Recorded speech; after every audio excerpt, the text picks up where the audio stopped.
Dunyoda atiga bitta bo'lgan Bugatti Super Sport.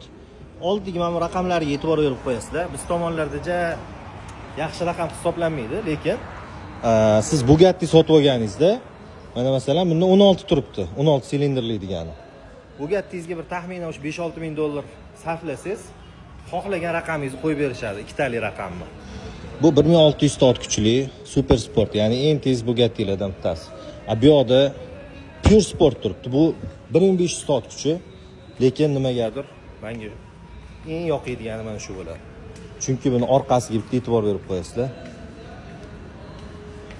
Juda ham agressiv akalar. Mana karbonlarini qaranglar.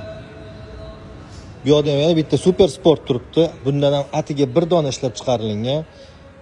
Ranglariga e'tibor berasizlar. Juda ham noyob ranglarda. Endi siz Bugatti olsangiz, ya'ni Bugatti Chiron olsangiz, oldiga qanaqa nomer taqtirgan bo'lardingiz?